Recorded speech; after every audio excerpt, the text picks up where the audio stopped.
Close your eyes for 1 second. It's 1980, somebody's basement.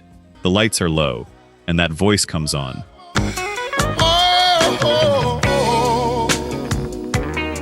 The one that goes from a whisper to a roar in a single breath. 5 platinum albums in a row. Nobody black had ever done that.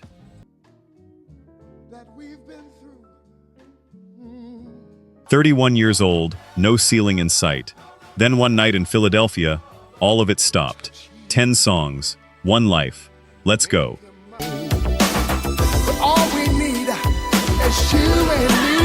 Number 10, I Miss You, 1972.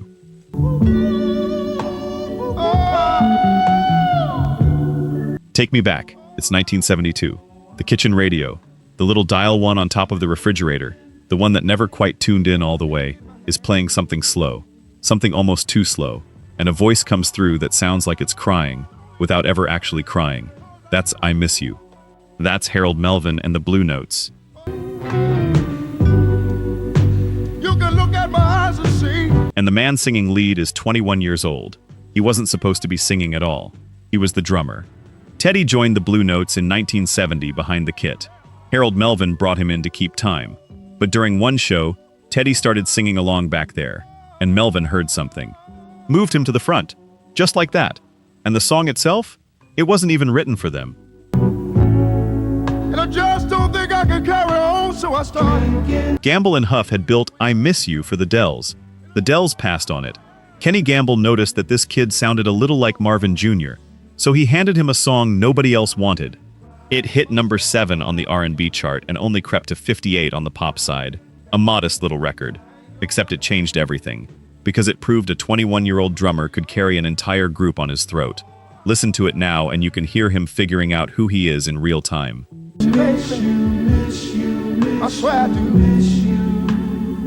There's a moment near the end where Harold Melvin steps in talking over the top and Teddy just keeps going underneath, feigning tears, unwilling to let go of the note. That's not technique. That's a kid who knows this might be his only shot. And I want you to hold on to something as we go. I don't know what to do with myself. Oh. Every single thing you're about to hear, the platinum records, the arenas, the teddy bears thrown on stage, starts right here, with a young man behind a drum kit who wasn't asked to sing and sang anyway. If this was in rotation at your house growing up, drop a comment. I want to know where you heard it first. Kitchen? Car? Somebody's front porch?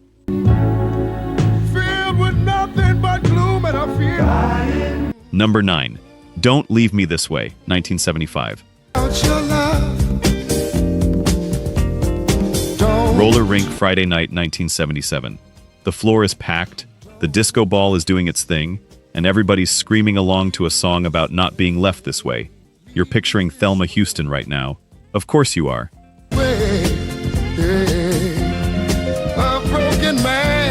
Her version went to number 1 on the Hot 100 in April of 1977 and won her a Grammy.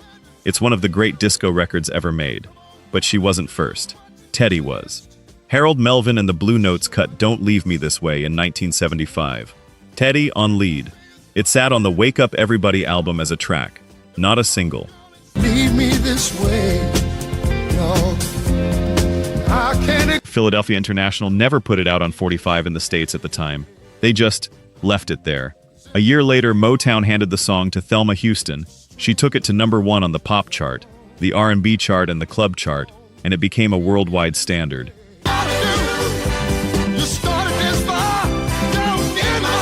The Blue Notes' original didn't get released as a US 12-inch until 1979, coupled with Bad Luck, almost as an afterthought. Now go listen to Teddy's version. It's slower, it's heavier, it aches in a way the disco version doesn't even try to.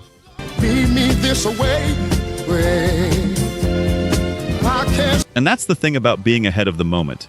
He got there first, and the world showed up a year late.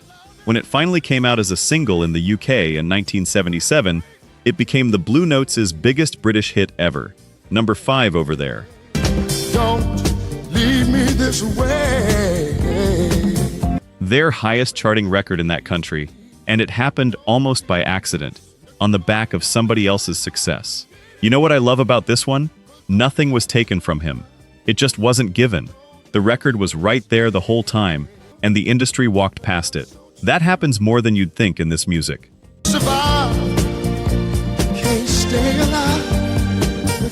Let's look at the numbers. Only 9% of you are actually subscribed. Honestly, that's tough to see. Our team spends days hunting down archives and verifying every single fact just to tell these stories right. If you've made it this far into the video, you're clearly part of the community, so please hit subscribe. It costs nothing and helps us immensely. Now, for those already subscribed, very few of you have made the jump to our membership, and that's a hard pill to swallow because you're the ones who know our value best. If this channel has moved you or inspired you, consider joining. It's the price of one coffee, but it's the literal fuel for this channel. Let's keep this alive together. Back to the story. Number 8. Wake Up Everybody, 1975. Wake up all the teachers. It's late 1975. Station wagon, windows down, your mother driving, you in the back with your arm hanging out. And a song comes on that doesn't sound like a love song at all. It sounds like somebody's uncle standing up at the dinner table to say something serious. Who suffer and who catch all the hair. Wake Up Everybody, number 1 on the R&B chart, number 12 on the Hot 100, platinum album. They performed it on Soul Train that November. And here is what still gets me. The man who would soon be marketed as the sexiest voice in America is on this record talking about teachers, doctors, and the state of the world. They do it every time. He was 25. He was singing about responsibility, about the world being broken and everybody having a job to do about it. And he sings it like a preacher, which makes sense, because he was one. Teddy grew up singing in Philadelphia churches. By some accounts, he was ordained at 10 years old. 10. He genuinely thought he was going to spend his life in the pulpit. You can hear the pulpit in this record. That's not a metaphor. Listen to the way he lifts on the word everybody.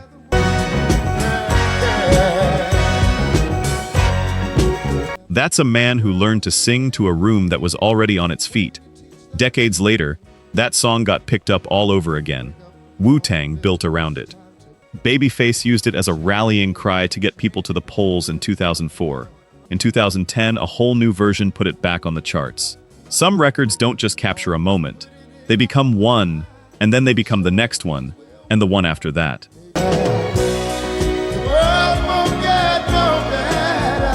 Some of you had this one played at a funeral. Some of you had it played at a graduation. Same song, completely different room. That's the mark of something that was built right. And this is also the last big Blue Notes moment with Teddy out front. Because right around this time, the group was coming apart. And it wasn't about music at all. It was about money. And it was about a name on a marquee. We gotta change it, just you and me. Number 7, Love TKO, 1980. Twice, start all over again. Late night, 1981. You're too young to be up, and you're up anyway. And the quiet storm station is on so low you have to lean toward the speaker. And this bass line walks in like it's tired. Love TKO, number 2 on the R&B chart, 44 on the Hot 100. From the album TP, and to this day it might be the most loved record he ever cut. And here is the part that surprises everybody. It wasn't his song. Cecil Womack and Eddie Gipp Noble wrote it. They wrote it for a soul singer named David Oliver, and Oliver put it out first, in 1980, on his album Here's to You. It went nowhere much. Barely scraped the R&B chart. Teddy heard it. Dexter Wansel arranged it. Looks like another love TKO. And something about that combination, that walking bass, those understated strings, and Teddy's baritone, pulled all the way back to almost nothing, turned a boxing metaphor into one of the most quietly devastating records of the era. Think about what a strange move that was. This is the man doing women-only concerts, the man they were calling the sexiest voice in soul. And the record that would outlive all of it is a song about losing, because that's the whole trick with Teddy Pendergrass. Everybody remembers the roar.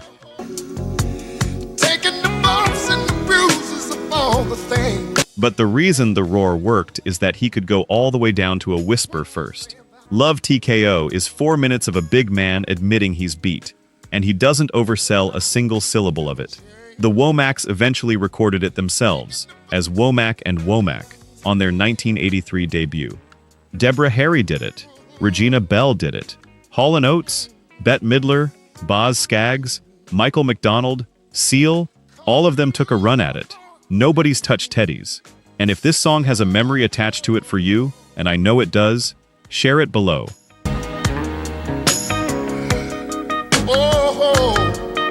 Number 6. The Love I Lost, 1973.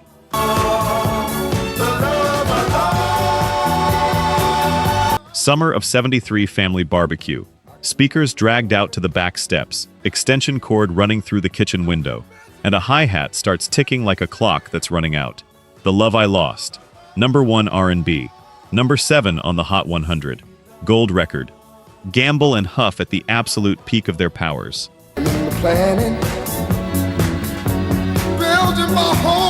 And here is what makes it historically enormous. A lot of people will tell you this is where disco starts.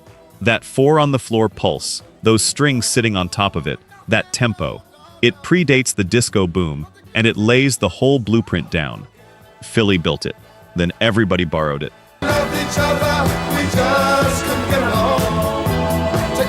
But listen to what Teddy's doing over the top of that beat. It's a party record, and he's distraught on it. He's genuinely wrecked. The band is dancing and the singer is grieving, and somehow the tension between those two things is exactly why it works. And here's the bitter part. By this point, Teddy is singing nearly every note the group is known for. But without you, my life is so dead. And Harold Melvin is the one running the money. Teddy asked for the marquee to say, Teddy Pendergrass and the Blue Notes. Fans kept walking up to Harold Melvin thinking he was Teddy. It was a reasonable request from the man carrying the show. Melvin said no, so Teddy left. Mid-70s, over money and over billing. The Blue Notes tried replacements and never recovered.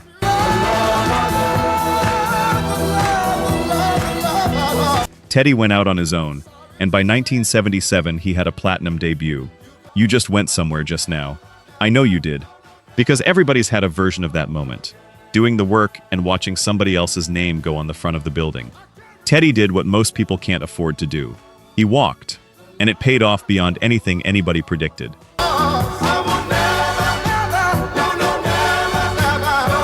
5 consecutive platinum albums between 1977 and 1981, a record no black male artist had ever set. Sold out arenas. His manager, Shep Gordon, dreamed up the women-only shows, and they became a phenomenon. People threw teddy bears on stage. Grown women lost their minds. By 1982, some in the press were comparing him to Elvis. He was 31 years old, and there was no ceiling in sight. And then came a Thursday morning in March.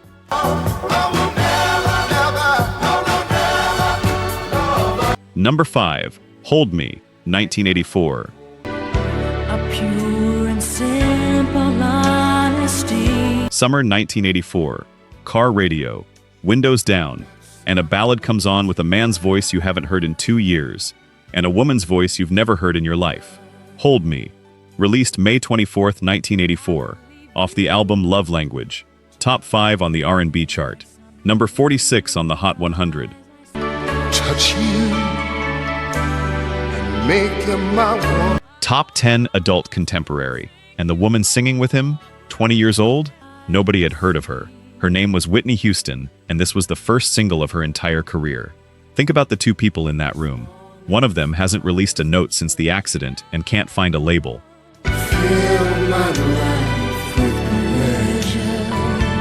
The other one hasn't released anything at all yet. Her debut album is still a year away. Linda Creed and Michael Masser wrote it. Masser produced it. And the song had a life before them too. Diana Ross had cut a version in 1982 under a different title. But this pairing is the one that stuck.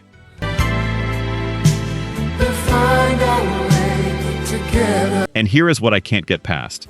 His voice on that record is diminished. The injury affected his breathing. He physically could not do what he used to do. And it doesn't matter even a little bit. Because what's left when the power goes is the thing that made him great in the first place. The intimacy.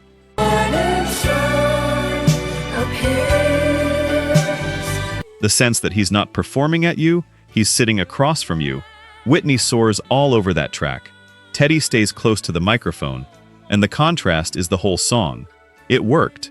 Love Language hit number 38 on the album chart, his first top 40 album since 1981, and went gold within 5 months.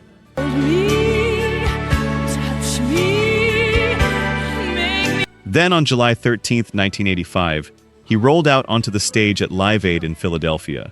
Over 100,000 people in the stadium, an estimated 1.5 billion watching on television.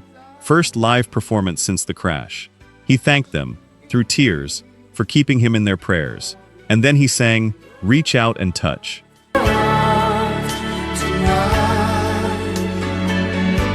Number 4, Joy, 1988.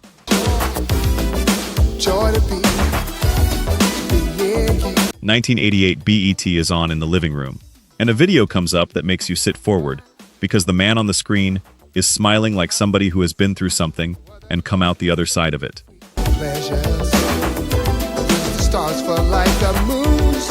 Joy, written and produced by Reggie and Vincent Calloway, off the album of the same name, on Elektra.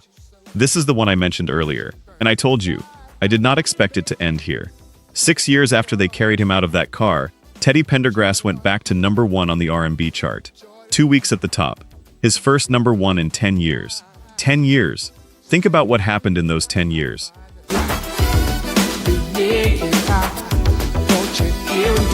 He lost the use of his body, he lost his label, he lost the voice he'd had, he almost lost the will to be here, and he came back and put a record called Joy at number 1.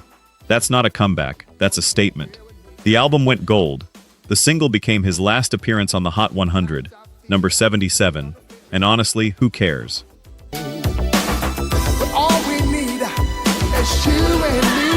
The pop chart had never known what to do with him anyway. His biggest pop hit ever only got to 25. He got a Grammy nomination for it. His third. He'd get 5 in his lifetime, all in the same category. He never won one. 5 nominations. 5 consecutive platinum albums. A record nobody black had ever set before him. And not one Grammy on the shelf. He wasn't done either. It Should Have Been You gave him another R&B number 1 in 1991. Love, nothing takes the place of romance. He kept recording through the 90s. He wrote a book called Truly Blessed in 1998, and he meant that title. He started the Teddy Pendergrass Alliance for people living with spinal cord injuries. He did a benefit concert in 2007, 25 years after the crash, to raise money for it and honor the people who got him through. He retired in 2006. He died in January of 2010, at 59. But this song right here, is where the ending stopped being a tragedy.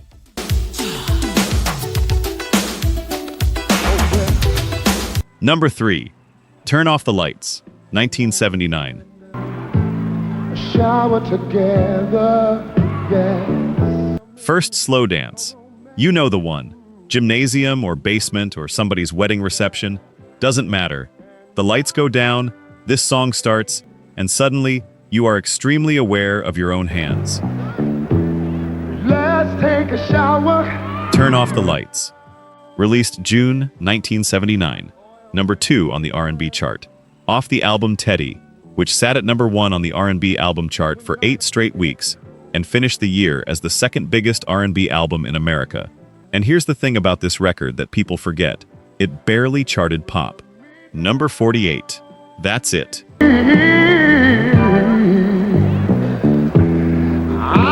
Number 48 for maybe the most famous slow jam of the entire era. That tells you something ugly about American radio in 1979. This record was too black, too grown, too direct for the programmers. So it lived on R&B radio and in people's houses and at every party from here to forever. And the pop chart barely blinked. It was so dominant in its lane that the Isley Brothers put out Don't Say Goodnight, It's Time for Love in 1980, essentially to answer it. That's the level we're talking about.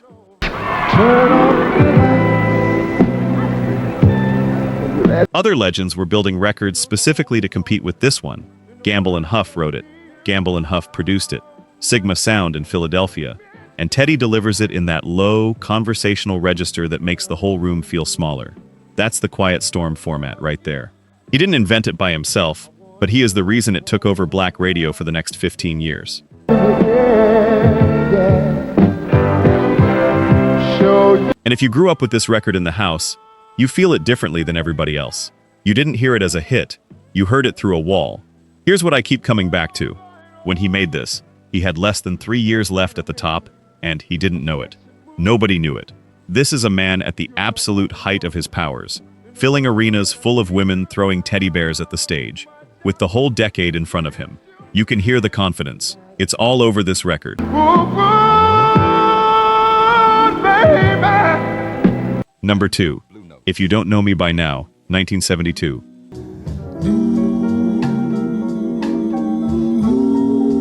VHS tape rewound so many times the picture goes wavy. Somebody's wedding video. And in the background, playing off a boombox on a folding table, is this. You know this one. You've known it your whole life. You knew it before you knew it. Like I understand. Where this song came from makes it sound better going forward. Gamble and Huff didn't write it for the Blue Notes. They wrote it for Patti LaBelle. Patti and LaBelle couldn't record it. Scheduling. So the song went to Harold Melvin and the Blue Notes, and to a 22-year-old lead singer who'd been a drummer 18 months earlier. Number 1 on the R&B chart. Number 3 on the Hot 100. Over 1 million copies sold. Certified gold in November of 1972. And Teddy and Patti, 2 Philadelphia kids who both nearly had this song, became close friends and stayed that way until the day he died. That we've been through. Now here's the part that stings a little. In 1989, 7 years after the accident, Simply Red released their version of this song. It went to number 1 on the Billboard Hot 100 in America. Teddy's original never got past number 3. I'm not going to sit here and tell you the cover is bad. I'm going to tell you it's a completely different record, and that if you've only ever heard the 1989 version, you have never actually heard this song. Go back to the original. Listen to what Teddy does on the word now. Listen to how he pulls back right when you expect him to push.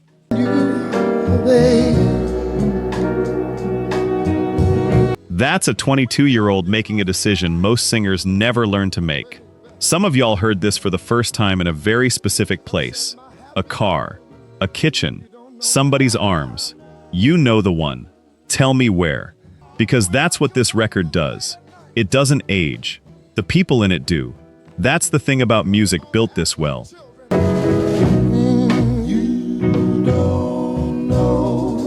Number 1. Close the Door, 1978. Got so much love to give. And One more time. Close your eyes. It's 1978. The party has thinned out. 2 people left in the room. Somebody puts on a record, and for the first 30 seconds that record is barely above a whisper. Close the Door. Released May 4th, 1978. Written and produced by Gamble and Huff. Cut at Sigma Sound in Philadelphia. Off Life is a song worth singing.